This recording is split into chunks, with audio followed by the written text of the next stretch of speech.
యేసుక్రీస్తు వారి యొక్క ప్రశస్తమైన నామంలో మీ అందరికీ నా ప్రేమవందనాలు తెలియజేస్తున్నాను.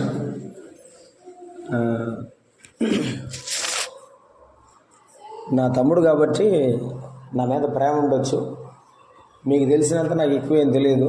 బైబిల్ చదువుకోవడం ఏ రోజు కారు చదువుకుందాం. బైబిల్ యెహోషువ గ్రంథం 20వ అధ్యాయం. యెహోషువ గ్రంథం 20వ అధ్యాయం 7-8 వచనాలు చదువుకొని మనము ప్రార్థన చేసుకుందాం. యెహోషువ గ్రంథం 20వ అధ్యాయము 7-8 వచనాలు చదువుకుందాం.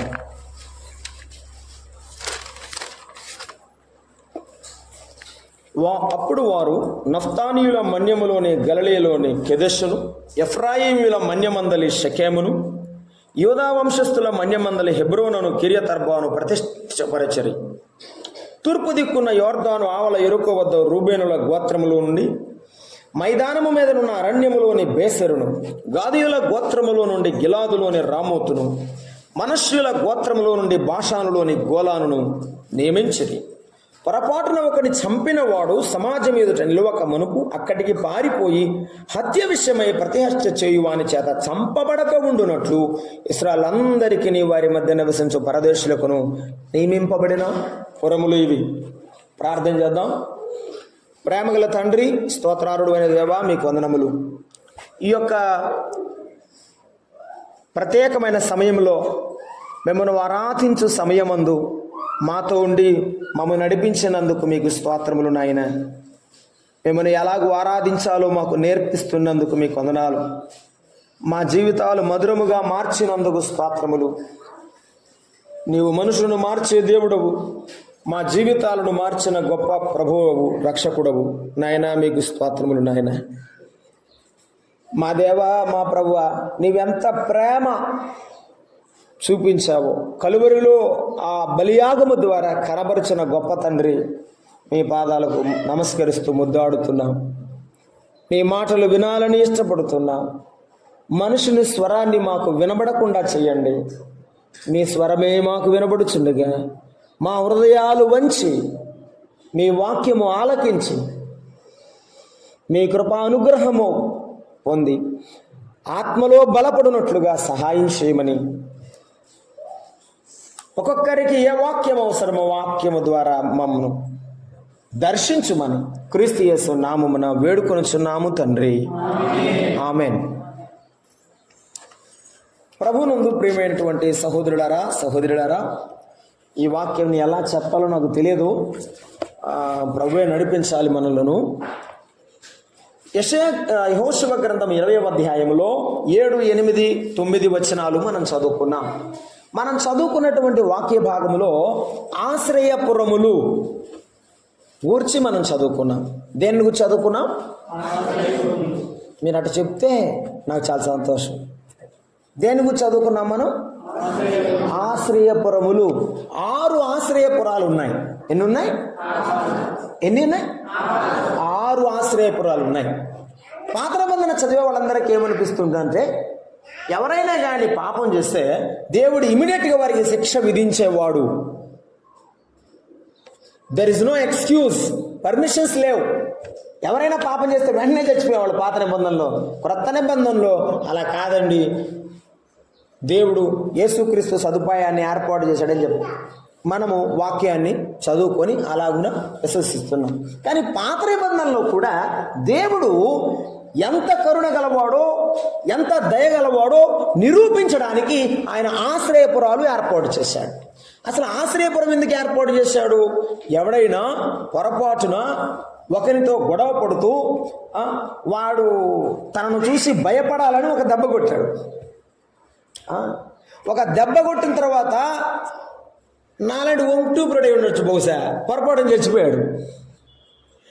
ఈ దెబ్బ కొట్టిన వాడు ఏమనుకున్నాడంటే, అయ్యో నేను వారిని భయపెట్టాలనుకున్నాను కానీ చంపాలనుకోలేదు, పొరపాటున జరిగింది, నా తప్పు చేశాను నేను, దేవా నేను ఇటువంటి వాడిని కాదు, నరహత్య చేసేటువంటి మనిషిని కాదు, ఇది పొరపాటున జరిగిందని పశ్చాత్తాపడుతూ దేవుని క్షమాపణ కోరినప్పుడు దేవుడు ఆ ఇశ్రాయేలు జాతి మధ్య ఆశ్రయపురాన్ని ఏర్పాటు చేశాడు. ఆశ్రయపురాన్ని ఏర్పాటు. ఎవరైనా పొరపాటున ఇలాగ చేస్తే, హత్య జరిగిస్తే జరిగితే వాడు ఏం చేయాలి? ఆశ్రయపురానికి పారిపోవాలి. ఆశ్రయపురం లోపలికి వెళ్ళిన తర్వాత ఏ ఇశ్రాయేలుడు కూడా ఆ వ్యక్తిని చంపడానికి వీలు లేదు. అర్థమైందా? 12 గోత్రాల ఇశ్రాయేలులను తూర్పు దిక్కున 3 గోత్రాలు, పశ్చిమ దిక్కున 3 గోత్రాలు, ఉత్తర దిక్కున 3 గోత్రాలు, ఆ దక్షిణ దిక్కున 3 గోత్రాలు, మొత్తం ఎన్ని గోత్రాలు? 12 గోత్రాలు. ఈ రీతిగా 12 గోత్రాలను ఏర్పాటు చేయడానికి దేవుడు ఇష్టపడ్డాడు. అయితే 11 గోత్రాలు మాత్రమే ఏర్పాటు చేయండి. ఒక్క గోత్రం మాత్రం మీరు గుర్తుపెట్టుకోండి. ఆ ఒక్క గోత్ర విషయమై మీరు జాగ్రత్త వహించండి. అది లేవి గోత్రం. ఆ లేవి గోత్రానికి ఆశ్రయపురాలు ఇవ్వండి అన్నాడు. ఆ ఆశ్రయపురంలో లేవీయులు ఉండాలి, ప్రధాన యాజకుడు ఉండాలి. ఆ ప్రధాన యాజకుడు లేవీయులు ఉన్న ఆ ప్రాంతంలోనికి ఈ యొక్క అపరాధం చేసిన వాడు పరిగెత్తుకొని వెళ్ళాలి, ఆశ్రయము పొందాలి. ఇది బ్యాక్గ్రౌండ్. అర్థమైందా ఇప్పుడు? రైట్. ఇప్పుడు మనకు ఆశ్రయపురాన్ని గురించి మనకెందుకు? అయిపోయింది కదా.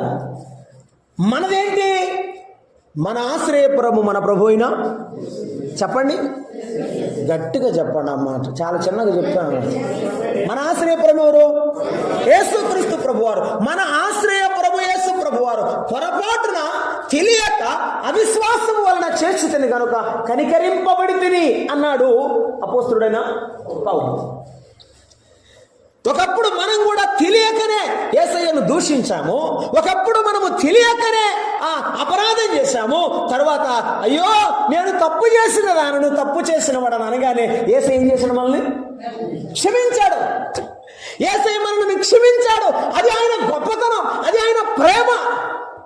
యేసయ్య ప్రేమ ఎంత గొప్పదంటే అందరూ రాయి తీసుకొని తరుముతుంటే, అమ్మా విన్నా, అందరూ రాయి తీసుకొని తరుముతున్నారు. ఎందుకు?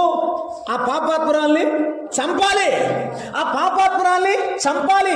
ఎవడైనా అలాగూ చేస్తే వారిని రాళ్లతో చావగొట్టాలని ధర్మశాస్త్రం చెప్పింది. అదే ధర్మశాస్త్రములో ఆశ్రయపురం పెట్టిన వాడు కూడా చెప్పండి యేసయ్య. ఆశ్రయపురం పెట్టిన వాడు కూడా యేసయ్య. అందుకే ఆ ఆశ్రయపురాలను గురించి తెలుసుకున్నవాడు ఆశ్రయపురం దగ్గరికి వెళ్ళాడు. ఆశ్రయపురం గురించి తెలుసుకున్నవాడు ఆశ్రయపురం తెలుసుకోకుండానే చచ్చిపోయాడు. పాత నిబంధనలో ఉంది ఆయన కృప. అది గుర్తించిన వాడు అనుభవించాడు, గుర్తించని వాడు. ఈ రోజున కూడా యేసు ప్రభు వారి సువార్త అందరికీ వినబడుతుంది. విన్నవారు రక్షింపబడుతున్నారు. వినకుండా దేవుని దూషిస్తూ తమ జీవితాలు పాడు చేసుకుంటూ ముందుకు వెళుతున్న వారు పాడైపోతున్నారు. నిజం కాదంటారా? నిజమే, వాస్తవమే. ఈ ఆశ్రయపురాలు అందుకు ఏర్పాటు చేయబడ్డాయి. వీటింతనే ఇంత డీటెయిల్గా వెళ్ళాలని నేను అనుకోవడం లేదు. ఈరోజు మనం ఒక ఆశ్రయపురాన్ని గురించి ధ్యానం చేద్దాం. రైట్. నేను ప్రభు కృపను బట్టి ఆయన నాకు ఇచ్చిన సందేశంలో ఆశ్రయపురం యొక్క ఉద్దేశాన్ని గురించి ఒక చోట ధ్యానం చేయడం జరిగింది, యూత్ మీటింగ్లో పొన్నూరులో. ఆ తర్వాత కెదేషు అనేటువంటి ఆశ్రయపురాన్ని గురించి ధ్యానం చేయడం జరిగింది. కెదేషు అంటే పవిత్రత అని అర్థం. పవిత్రత మన వ్యక్తిగత జీవితంలో ఉండాలి, పవిత్రత మన సంఘ జీవితంలో ఉండాలి. ఎలా ఉండాలి? అమ్మ నా మాట నండ్రా, నా మాట నండి. నా వైపు చూడండి, ఎటు చూడబాకండి. బైబిల్ చదవలేరుగా మీరు, నాకు తెలుసు. అందుకని వింటా ఉండండి. ఒక 5 నిమిషాలైన తర్వాత వింటారు మీరే. వద్దు. రైట్. ప్రభు సాయం చేస్తాను. కెదేషు అంటే అర్థం ఏమిటంటే పవిత్రత, పరిశుద్ధత అని అర్థం. పరిశుద్ధత ఎక్కడ ఉండాలి? వ్యక్తిగత జీవితంలో ఉండాలి. పరిశుద్ధత సంఘం జీవితంలో ఉండాలి. అంటే మన మధ్య పవిత్రత ఉండాలి. అర్థమవుతుందా? వ్యక్తిగత జీవితంలో పవిత్రత అంటే ఏమిటి? నీ తలంపులలో కానీ, నీ ఆలోచనలో కానీ, నీ నడకలో కానీ, నీ చూపులో కానీ ఏ విధమైనటువంటి లోపము లేని జీవితం. పౌలు భక్తుడే చెప్పాడు, అయ్యో నేను ఎంత దౌర్భాగ్యుడను, ఇట్టి మరణములకు లోగనొక శరీరమును నేను అన్నవాడు విడిపిస్తాడు. మంచి చేయాలనుకొనుచున్నా మంచి చేయలేకపోతున్నా. నాలో ఉన్న పాప నియమము దైవ నియమమునకు చెరపట్టుకుని అది తీసుకొని పోతుంది అని చెప్పాడు ఆయన. అంటే దైవ నియమం, పాప నియమం మనిషిలో ఉంది. ప్రతిరోజు మనిషి మంచి చేయాలనుకుంటాడు, కానీ ఇంకొకటి ఏమంటుంది? అవసరం లేదులే అని ఈ మనిషిని ఏం చేస్తుంది? ఈడ్చుకెళ్ళిపోతుంది. దీంతో జాగ్రత్త అన్నాడు. దేంతో జాగ్రత్త? దీంతో జాగ్రత్త. ఇది అవసరమే కానీ ఇదే జీవితం కాదు. అవునా? శరీరము అవసరమే కానీ శరీరమే జీవితం కాదు. నీ హృదయము జాగ్రత్త, నీ శరీరము జాగ్రత్త. పవిత్రత విషయంలో వ్యక్తిగత పవిత్రత అంటే రెండు విషయాలు. ఒకటి, శరీరం మంచిది కాదు, హృదయము మంచిది కాదు. నేను ఇవన్నీ ధ్యానం చేశాను కాబట్టి ఊరికే టూకీకి చెప్తున్నాను. ఇర్మియా భక్తుడు అన్నాడు, హృదయము అన్నిటికంటే ఎంత మోసకరమైనది, అది ఘోరమైన వ్యాధి కలిగింది. అసలు దానికి అసలు ముందు లేదు. దేనికి? మనసుకు ముందు లేదు. శరీరం కాదు నాయన, శరీరానికి ముందు ఉంది. శరీరానికి ముందు ఉంది. అవసరమైతే ఆటికి ముందు కొత్త కొత్త మందులు కనిపెడతాం, కానీ మనకేమి లేదు. మనసుకు ముందు లేదు. ఏమి లేదు చెప్పండి. అస్సలోపగా అక్కడ మీరు ఎంత తెలియగలడం. మనసుకు మందు లేదు, మనసుకు మందు లేదు. పొద్దున పూట బాగుంటుంది, మధ్యాహ్నం ఏం మాట్లాడుతో తెలియదు, రాత్రికి ఏం చేస్తుందో తెలియదు. దీంతో పెద్ద ప్రమాదమే. అక్క అయినా అంతే, చెల్లైనా అంతే, అన్నదమ్ములైనంతే, భార్యభర్తలైనంతే, పిల్లలైనా అంతే. ఈ మనసుకేం లేదు, ముందే లేదు. ఇది ఘోరమైన వ్యాధి కలదు. దీంతో జాగ్రత్త. అందుకే అన్నాడు, హృదయం అన్నిటికంటే ముఖ్యమైనది కనుక దానిని భద్రముగా కాపాడుకొను అన్నాడు సామెతల గ్రంథంలో. కాబట్టి హృదయం జాగ్రత్త. ప్రార్థనకు వస్తున్నావు, బైబిల్ చదువుతున్నావు, ప్రార్థన చేస్తున్నావు, ఆరాధన చేస్తున్నావు, మాయలో పాపము భ్రమలో పడకుండా జాగ్రత్త. నీ హృదయము పవిత్రంగా కాపాడుకో. రెండు, నీ శరీరాన్ని పవిత్రంగా కాపాడుకో. ఎందుకంటే మీ దేహము దేవుని వలన మీకు అనుగ్రహింపబడి, కొన్ని రాసిన మొదటి పత్రిక 3వ అధ్యాయము 16వ వచనం చెప్పాడు, మీలో ఉన్న పరిశుద్ధాత్మకు ఆలయమై ఉన్నదని మీరు ఎరుగరా అన్నాడు. ఎందుకు ఇచ్చాడు దేహము దేవుడు? పరిశుద్ధాత్మకు ఆలయమై ఉండాలట. అంటే దేవునికి ఆలయం ఈ శరీరం. ఏం చేయాలి? దేవుని మహిమపరచాలని చెప్పాడు. అరే బాబు కూర్చోండి.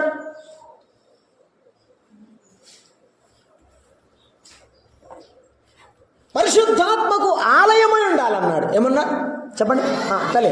ఓకే, వినండి. పరిశుద్ధాత్మకు ఆలయమైన శరీరం ఇది. కాబట్టి ఈ శరీరములో పాపము జరగకూడదు. ఈ శరీరముతో చెప్పండి, పాపము జరగకూడదు. ఈ శరీరం పవిత్రంగా ఉండాలి, ఈ హృదయము పవిత్రంగా ఉండాలి. అది వ్యక్తిగత పవిత్రత. రెండవది, సంఘ సంబంధమైన పవిత్రత. సంఘ సంబంధమైన పవిత్రత అంటే ఏంటి? మరి పేతురు భక్తుడు ఒక మాట అన్నాడు. ఏమనంటే, ప్రతివాడు కూడా 2వ పేతురు పత్రిక 3వ అధ్యాయం 12వ వచనం, మన మధ్య సంబంధాలు ఎలా ఉండాలో చెప్పాడు ఆయన. మొదటి తిమోతి పత్రిక చదవండి, 5వ అధ్యాయం 1వ వచనం. అది చదివి మనము షెకెమును గురించి ధ్యానం చేద్దాం. 5వ అధ్యాయం 1వ వచనం, వృద్ధుని గద్దింపక తండ్రిగా భావించి అతని హెచ్చరించుమన్నాడు. అంతటి తాగండి. వృద్ధుని ఏమనుకోవాలట? తండ్రి లాంటోడు. జాగ్రత్త, ఎట్ట పడితే అట్ట మాట్లాడకూడదు. పెద్దలను గౌరవించడం నేర్చుకోవాలి, మన్నన చేయడం, వారికి ఇవ్వవలసిన నిజమైన గౌరవాన్ని తండ్రిగా భావించు.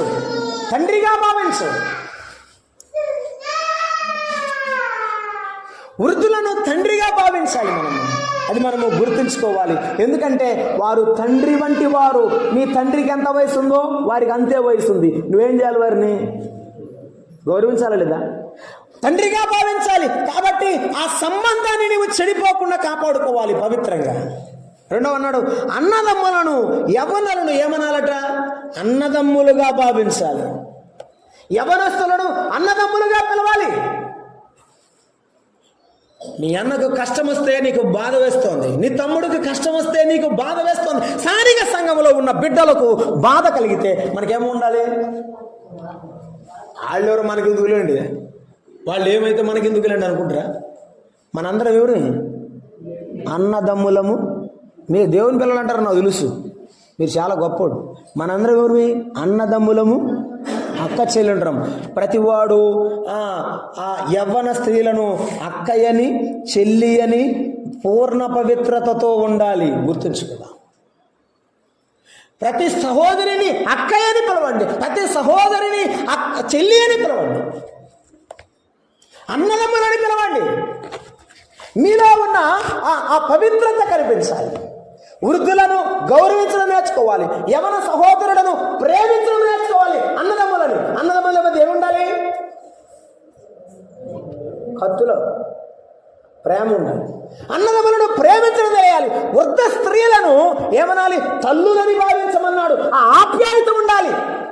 తల్లితో మాట్లాడే ఆప్యాయత ఉండాలి. అన్నదమ్ములతో మాట్లాడితే ప్రేమ ఉండాలి. వృద్ధులతో మాట్లాడేటప్పుడు గౌరవం ఉండాలి.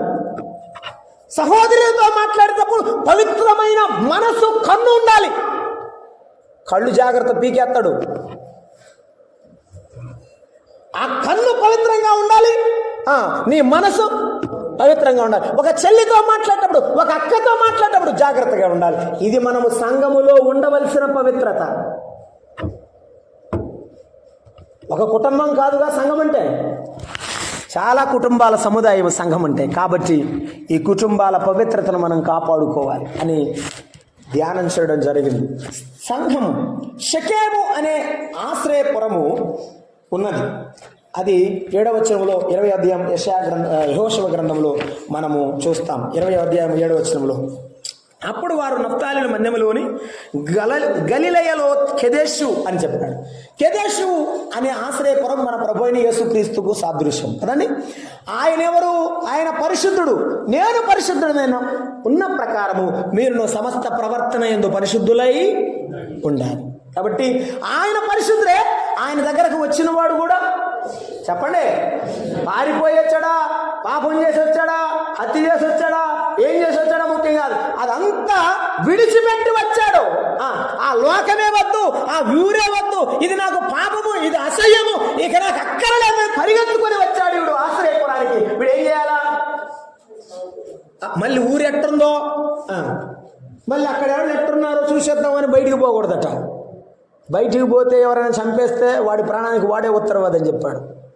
ఒకసారి లోకమొద్దు, పాపమొద్దు, ఈ లోకములో ఉన్న చెడుగు నాకు ఎక్కర్లేదని పారిపోయి వచ్చావు ప్రభు మందిరానికి. ఇప్పుడు ఏం చేయాలి? దీనాలాగా ఊరు చూసేద్దాం ఎలా ఉందో అనుకోవాలా? ఒకసారి సినిమా చూసేద్దాం, ఒకసారి టీవీ చూసుకుందాం, ఒకసారి ఏదో ఒకటి చేసుకుందాం అని అనుకుంటే నీవు పాపములో పడిపోయి ఉన్నావు. గుర్తుంచుకో. కాబట్టి పవిత్రమైన జీవితం ముఖ్యం ప్రభు ఎదుట. రెండవది మనం చదువుకున్నాం చూడండి, ఎఫ్రాయిమీల మన్యమందలి షెకెము అన్నాడండి. ఏమన్నాడు? ఎఫ్రాయిమీల మన్యమందలి షెకెము. ఎఫ్రాయిము ఎవరు? ఆదికాండం 41వ అధ్యాయంలో 52వ వచనాన్ని చదువుతారా? 41వ అధ్యాయము 52వ వచనం. ఎఫ్రాయిము ఎవరు? యాకోబు కుమారుడు కదా, అంతే కదా. 41వ అధ్యాయము 52వ వచనంలో మనం ఈ మాట చదువుకుంటున్నాం. ఆదికాండంలో ఎఫ్రాయిము జన్మించినప్పుడు తల్లి పెట్టిన పేరులో నుండి అర్థాన్ని మనం ఆలోచన చేస్తున్నాం.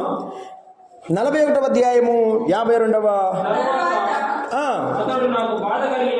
అతడు నాకు బాధ కలిగిన దేశమందు అభివృద్ధి పొందించెను అన్నాడండి. ఎఫ్రాయిం అంటే ఫలభరితము అని అర్థం.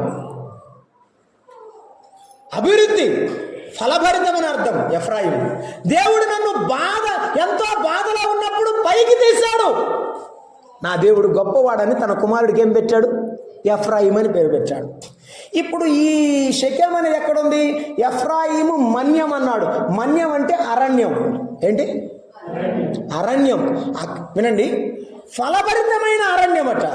ఏమిటిది? అరణ్యం ఎప్పుడైనా ఫలభరితంగా ఉంటుందా? చెప్పండి. అరణ్యం ఎప్పుడైనా పళ్ళు పూసి కాయలు కాసే చెట్లు బాగా దిట్టంగా ఉంటాయా? చెప్పండి. ఉండవు.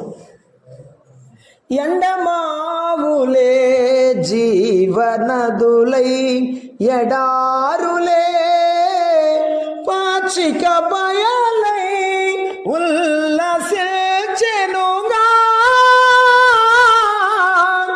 ఇది నీ దయ కాదా యెహోవా, ఇది నీ కృప కాదా? అందరూ పాడండి. ఇది నీ దయ కాదా యెహోవా, ఇది నీ కృప కాదా? ఎండిన ఎడారి వంటి జీవితం సెలయేరులాగా అయిందంటే ఇది నీ దయ కాదా? ఇది నీ కృప కాదా? ఆ అరణ్యములో షెకెము అనేటువంటి ఆశ్రయపురాన్ని ఏర్పాటు చేసి వారికి సదుపాయాన్ని ఇచ్చాడు. ఈ లోకమనే అరణ్యములో మనమందరం ఫలభరితంగా ఉండడానికి తన కుమారుడని యేసుక్రీస్తును ఇచ్చాడు. ఆయన ఎంత గొప్ప దేవుడు! మనకు తన జీవితాన్ని ఇచ్చిన వాడు కంటే మించిన వారు ఎవరు లేరు మన జీవితంలో. ఈ ఎఫ్రాయిము అరణ్యములో ఫలభరితమైన జీవితముగా చేశాడు ప్రభువారు. షెకెము అంటే అర్థం ఏమిటంటే భుజము అనే అర్థం. షెకెము అంటే అర్థం ఏమిటి? భుజము అనే దానికి భారము భరించున్నది, లేకపోతే సహాయము చేయునది అని అర్థం. ఈ ఫలభరితమైన అరణ్యములో ఇంతగా మనం అభివృద్ధి చెందడానికి, ఈ లోకము అరణ్యం అనే లోకములో మనము బాగుపడడానికి, అభివృద్ధి చెందడానికి ఎవరు మన సహాయం? ఇప్పుడు చెప్పండి. యేసయ్య మన సహాయం. యేసయ్య సహాయం లేకపోతే వీడు పైకే లేవలేడు. యేసు ప్రభు మనలను దీనులను పెంట కుప్ప నుండి, దరిద్రులను పెంట కుప్ప నుండి పైకెత్తువాడెవరు? యేసయ్యే. ఆయనే మనలను పైకెత్తాడు. ఆయనే మనలను పైకెత్తాడు. మన యొక్క భారాలను మోసినవాడు మన ప్రభువారు. రెండు విధాలుగా మన ప్రభు మనం భారాన్ని మోసినవాడు. మొదటిది మనం చూద్దాం. యోహాను సువార్త 1వ అధ్యాయము 29వ వచనంలో దైవవాక్యంలో మనం చదువుకుంటున్నాము. 1వ అధ్యాయము 29వ వచనం ఏమన్నాడు? యోహాను యేసు తన యొద్దకు రాగా చూచి ఏమన్నాడు? ఇదిగో లోక పాపములను మోసుకొని పోవు దేవుని గొర్రె పిల్ల. మన పాపాలు మోసినవాడు ఆయన. మన పాప భారాన్ని చెప్పండి భరించినవాడు ఆయన. యేసయ్య పాపాలు మోసుకున్నాడు. ఇక్కడ ఒక విషయాన్ని ఆగుదాం అనుకుంటున్నాను. ఆరాధనలో స్తుతులు చెల్లించేటప్పుడు గుర్తుంచుకోవాలి అందరూ, ముఖ్యంగా పురుషులు. యేసయ్యని ఎదుట కూర్చున్నాడు. ఎలా చెప్పాలి? ఇక్కడున్న వచనాలు చదవడం కాదు, వాటిని మనం అర్థం చేసుకుని మన జీవితానికి అప్లై చేయాలి. ప్రభువా, నీవే నన్ను ప్రేమించావు, అందుకు స్తోత్రం. నా కొరకు చనిపోయావు, అందుకు స్తోత్రం. మామూలుగా మనము బైబిల్లో చదువుతాం ఏమని? అతడు పొందిన దెబ్బల చేత మనకు స్వస్థత కలుగుచున్నది అని యాజ్ ఇట్ ఈస్గా చదవకూడదు. యేసు ప్రభు దగ్గరికి వెళ్ళి అతడు పొందిన దెబ్బల చేత స్వస్థత కలుగుచున్నది నాయన అన్నాం అనుకో, అతడంటే ఎవరని అడుగుతాడు యేసు ప్రభు. అప్పుడేం చెబుతా? అప్పుడు ఏం చెప్పాలంటే, యేసయ్య నువ్వు పొందిన దెబ్బల వల్ల నాకు స్వస్థత దొరికిందని చెప్పాలి. అది అనుభవం. అట్లా చెప్పాలి. స్తుతులు చెల్లించేటప్పుడు అలా చెప్పాలి. ఇది నేను గమనించాను, కొద్దిగా సరి చేయాలి. రైట్. ఒకటి, మన భారములు అంటే మన పాపాన్ని మోసినవాడు యేసయ్య. ఎలా మోసాడు? పేతురు రాసిన 2వ పత్రికలో 2వ అధ్యాయం 24వ వచనాన్ని చదువుకుంటున్నాం. ఆయన ఎలా మోసాడో మనము జ్ఞాపకం చేసుకుంటున్నాం. మొదటి పత్రికే, 2వ పత్రిక కూడా కాదు, క్షమించండి, 2వ అధ్యాయము 24వ వచనం. మనము పాపముల విషయమై చనిపోయి నీతి విషయమై జీవించినట్లు ఆయన తానే తన శరీరమందు మన పాపములు మ్రాను మీద మోసుకున్నాడు. యేసు ప్రభువారు మ్రాను మీద మోసుకొని వెళ్ళాడు. ఈ ఆరాధనకు వస్తుండగా, ప్రభువుని జ్ఞాపకానికి వస్తుండగా యేసు ప్రభు యొక్క శిలువ శ్రమలన్నీ నీ కళ్ళ ఎదుట కనపడాలి. అలాగున సిద్ధపడి రావాలి. ఆరాధన అంటే హడావుడిగా ఏదో అయినట్టు పోయినట్టుగా ఒక రొట్టె మొక్క కాస్త ద్రాక్షారసం నోట్లో పోసుకొని వచ్చే పదములే అనుకోగాడు నువ్వు. ఆరాధన అంటే ప్రభువుని జ్ఞాపకం చేసుకోవడానికి వచ్చేటప్పుడు నీవు చదివి రావాలి. ముఖ్యంగా కొత్తగా నమ్ముకున్న వారు 4 సువార్తలు ఉన్నాయి, ఆఖరి 2-3 అధ్యాయాలు ఉంటాయి, చదువుకుని రండి, ఇబ్బంది లేదు. ప్రభు ఎలాగ శ్రమ పట్టబడ్డాడు, ప్రభు ఎలాగ మన కొరకు నలిగిపోయాడు, తన మనస్సు తన శరీరం ఎలాగూ గాయపడిద్దాడు, అయినా ప్రేమతో సంతోషంతో అంగీకరించి మన కొరకు తన ప్రాణం ఎలా పెట్టాడో మనం అర్థం చేసుకోవాలి. అప్పుడే మనము ఆరాధన మనస్ఫూర్తిగా చేయగలం.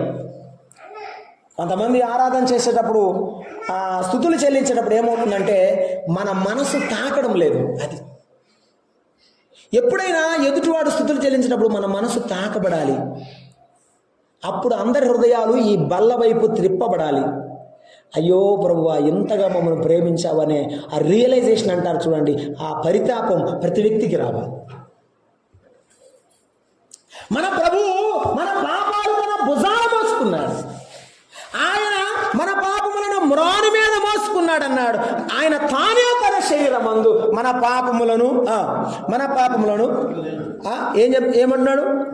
మ్రాను మీద మోసుకున్నాడు. తన శరీరము మీద మానుంది అని యూదులు అనుకున్నారు. కానీ పేతురు భక్తుడు ఏమేస్తున్నాడు? మ్రాను మీద మన పాపాలు ఉన్నాయి, ఆయన మోసుకున్నాడు. గలతీ పత్రికలో రాశాడు, పాపము రుణపత్రము అనే సిలువకు మేకులతో కట్టబడినట్టుగా యేసు ప్రభు వారు మేకులతో కట్టబడ్డాడు. యూదులు అనుకున్నారు యేసయ్యను సిలువేశామనుకున్నారు, మేకులతో కొట్టామనుకున్నారు. కానీ భక్తులు ఏమంటారంటే, కొట్టబడింది యేసయ్య కాదు, నా పాపపు రుణపత్రం. నేను అప్పు తీసుకున్నాను, అప్పుల పాలయ్యాను, బికారిని అయిపోయాను. కానీ నా అప్పు తీర్చడానికి వచ్చిన యేసయ్య తనను తాను అప్పగించుకున్నాడు.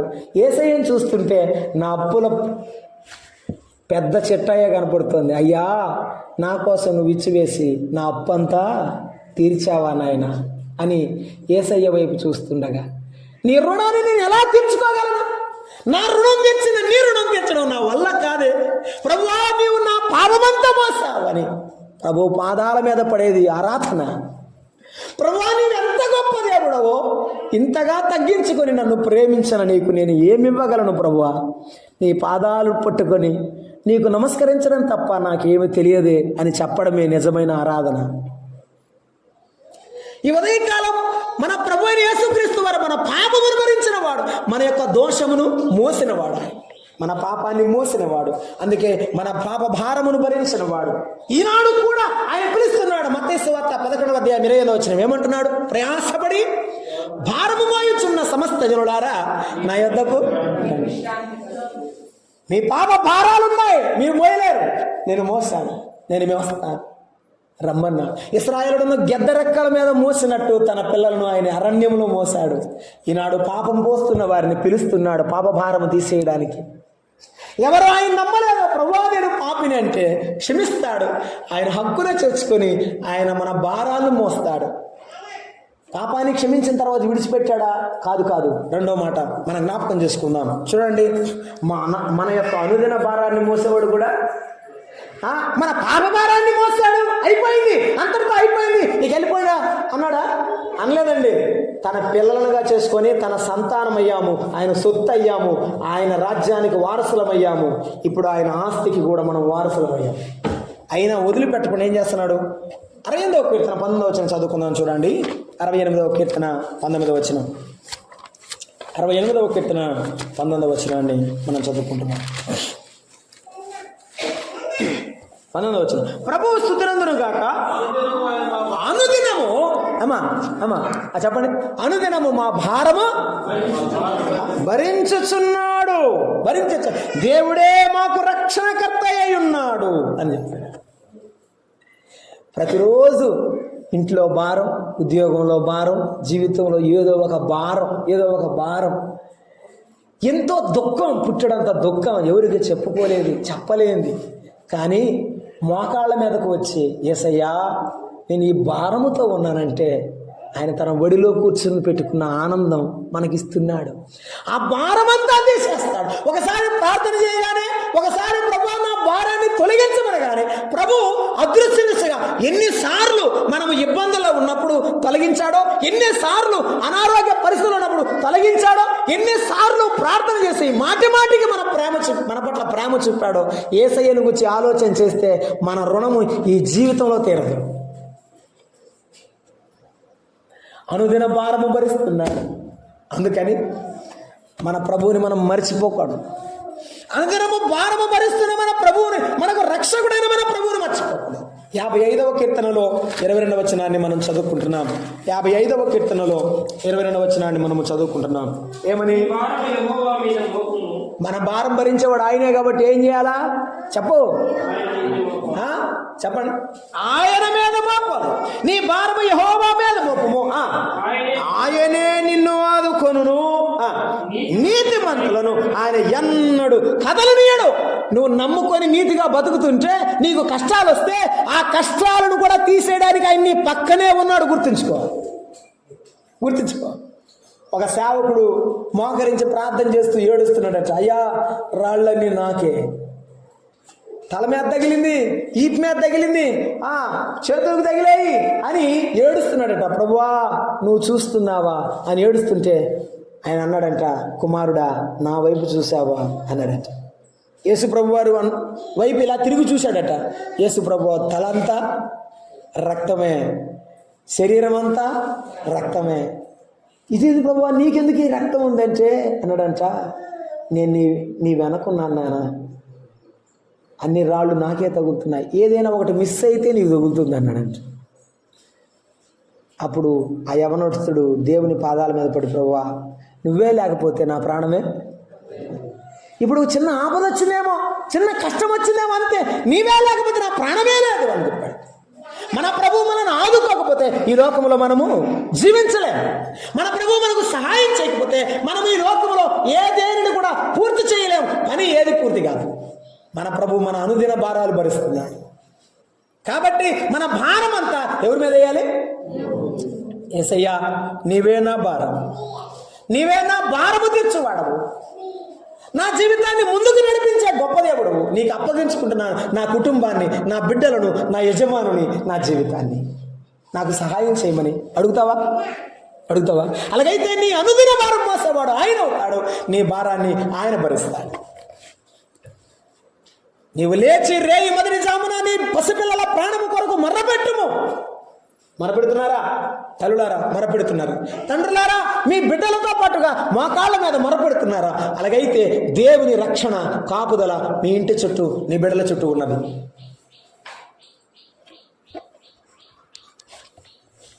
మనము మన భారములు ఆయన మీద మోపాలి. 16వ అధ్యాయము సామెతల గ్రంథము 3వ వచనాన్ని 16వ అధ్యాయము సామెతల గ్రంథము 3వ వచనాన్ని చదువుకుంటున్నాం. 3వ వచనం, నీ పనుల భారము యెహోవా మీద ఉంచుము, అప్పుడు నీ ఉద్దేశములు, చెప్పండి, ఉద్దేశాలు ఎవరి? దేవుడియా, నీయా నాయా? మనీయ ఉద్దేశాలట. చూసారటండి, మనకు ఒక మంచి ఉద్దేశం ఉంది. ఇదిగో ఆడు చదువుకుంటే మంచిది, ఉద్యోగం తెచ్చుకుంటే మంచిదా తప్ప? చెప్పండి, మంచిదేగా. ఉద్దేశం ఎవరు? దేవుడిదా నీదా? ఉద్దేశం నీదే, ఆలోచన నీదే, మంచి ఆలోచన చేస్తావు. కానీ అది మంచి ఆలోచన అని నీకు ముద్ర వేయాలి దేవుడు. ఇది మంచిదేరా, పో, పర్లేదు అని దేవుడు చెప్పాలి. చెప్పడానికి ఏం చేయాలంటే ప్రార్థన చేయాలి. అందుకే అన్నాడు, నీ పనుల భారము ఆయన మీద మోపము, అప్పుడు నీ ఉద్దేశములు సఫలం చేస్తాడు. నువ్వు మనసులో ఏదో అనుకున్నావు, అనుకుని పనికి బయలుదేరావు. ఏం చేయాలి అప్పుడు? ప్రభువా ఈ పని నేను చేయబోతున్నాను, నువ్వు నాకు సహాయం చేయమనాలి. అప్పుడు నీ భారం ఆయన మీద పెట్టినట్టు ఆయన ఏం చేస్తాడు? నీ ఉద్దేశాన్ని, నీ ఆలోచనని సఫలం చేస్తాడు. ఏ పని ప్రారంభించినా ప్రార్థన చేసి మొదలు పెట్టడం, ప్రభువుకి అప్పగించి ప్రార్థన చేయడం, ఇది అవసరం. చదువుకోవడం తప్పు కాదు, ఉద్యోగం చేయడం తప్పు కాదు, వ్యాపారం చేయడం తప్పు కాదు, ఏదైనా పని చేసుకోవడం తప్పు కాదు. కానీ అది దేవునికి అప్పగించి చేయడం అనేది ఎంతో ఆశీర్వాదం. అప్పగిద్దామా మన కుటుంబాలు, అప్పగిద్దామా మన జీవితాలు, అప్పగిద్దామా మన ప్రతి భారాన్ని యేసయ్యకు అప్పగించేసి ఏం చేయాలా? ఏం చేయాలి చెప్పండి? యెహోవా నా బలమా. ఈ బలం లేనివాడు పాడాల్సిందేంటి? ఈ భారాలన్నీ ఆయనకి అప్పగించి, యథార్థమైనది నీ మార్గం, పరిపూర్ణమైనది నీ మార్గం. యెహోవా నా శత్రువులు చూటినను నరకపు పాశము లరికాటినను. అమ్మో, మీ సార్లాగా నేను సింగర్ను కాదమ్మా. మీరందరూ పాడకపోతే నేను అసలు సంగం ఊరుకోను. నోరిప్పి పాడాలి. ఎందుకు పాడాలా? నా శత్రువులు నా చుట్టూ ఉన్నారు, నీ శత్రువులు నీ చుట్టూ ఉన్నారు. నువ్వేం చేయాలి? యేసయ్యకి చెప్పాలి. నువ్వేమో నోరు మీదకు ఎట్లా? అందుకే ఏ శత్రువులకి అప్పగించబడతావు. పాడాలి ఇప్పుడు. నా శత్రువులు నన్ను చూటినను నరకపు పాశము లరికాటినను, వరదవలే బత్తి నొలుపోర్లిన, వరదవలే బత్తి నొలుపోర్లిన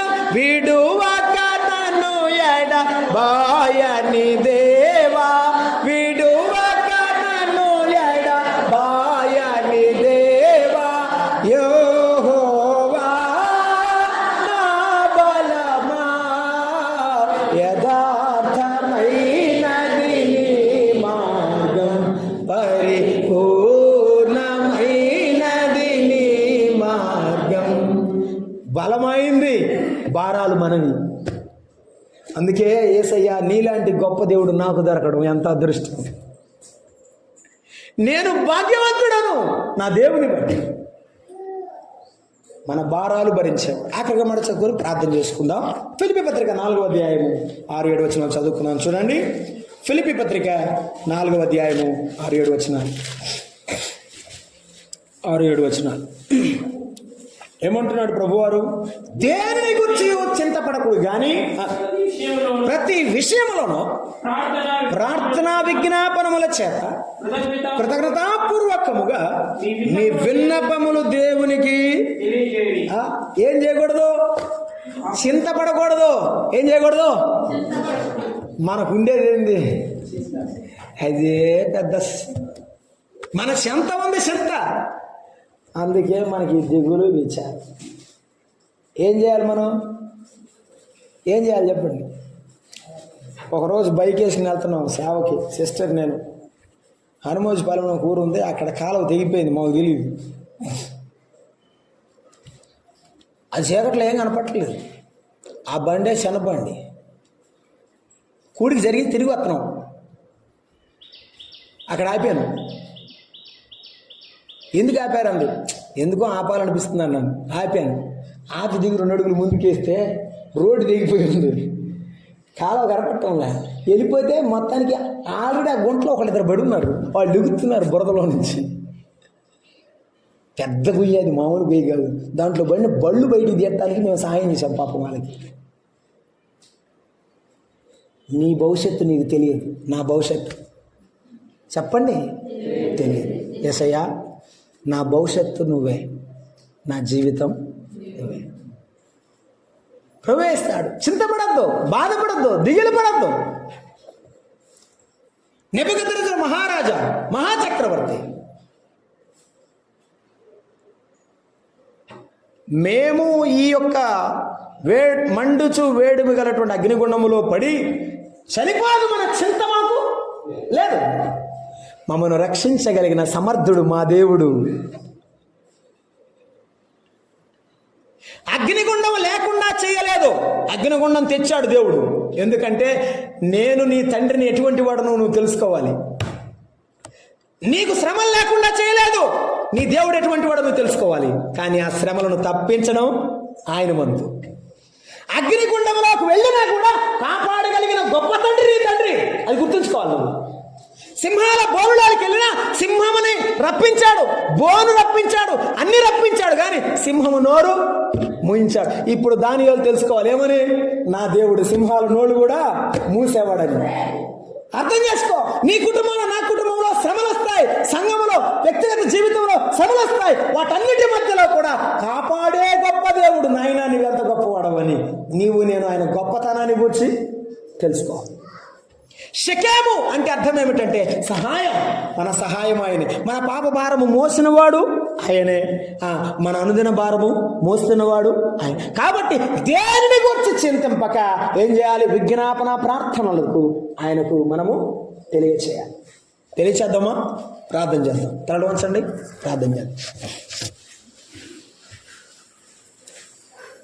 ప్రేమైన అక్క, తమ్ముడు, చెల్లి, దేవుడు మనతో మాట్లాడుతున్నారు. నీవు చాలాసార్లు ఎన్నో ఇబ్బందులు, దుఃఖములో, కష్టములో ఉన్నావు, కానీ ఆయనకు చెప్పడం లేదు. ఇది చిన్నదేలే అని ప్రార్థన చేయడం లేదు. నీవు ఇంత పెద్దది ఎవరు తీర్చలేరు, యేసయ్య మాత్రం ఏం చేస్తాడులే అనుకుంటున్నావేమో. యేసయ్య ఏదైనా చేయగలిగిన గొప్ప దేవుడు. యెహోవాకు అసాధ్యమైనది ఏదైనా కలదా? అవును. ప్రార్థన చేద్దాం. ప్రేమగల తండ్రి, మీకు స్తోత్రములు. మీకు అసాధ్యమైనది ఏది లేదు. మేము వచ్చివారం నాయన, మాకు ఏమి చేతక అయ్యా. మా భారాలు, మా బాధలు, కష్టాలు మీకు ఎప్పుడు తెలిసే ఉన్నాయి. వాటన్నిటిని మీకు అప్పగిస్తున్నావు నాయన. ఈ జీవితంలో ఎప్పటి వరకు ఎన్నో కష్టాల్లో, ఇబ్బందుల్లో మా భారాలు మోసిన దేవుడు నాయన. నీకు ఏ రోజు కూడా ఏమి ఇచ్చిన వారము కానీ మేము ఎల్లప్పుడూ రుణస్థలమే నాయన. అయ్యా ప్రభువా, నీవే మా తండ్రివిగా ఆదరిస్తున్నావు, సహాయపడుతున్నావు. మా తండ్రి, మీకు స్తోత్రం. ఈ బ్రతుకు కాలమంతా నీ పాదాల దగ్గర జీవిస్తూ మీ సహాయాన్ని, మీ ఆశీర్వాదాన్ని పొందుతూ ఆత్మీయమైన అనుభవాలతో నింపబడటకు నేర్పించమని, నడిపించమని మా రక్షకుడైన క్రీస్తు యేసు నామమున ప్రార్థిస్తున్నాం తండ్రి. ఆమేన్. అందరికీ ప్రేమ వందనాలు.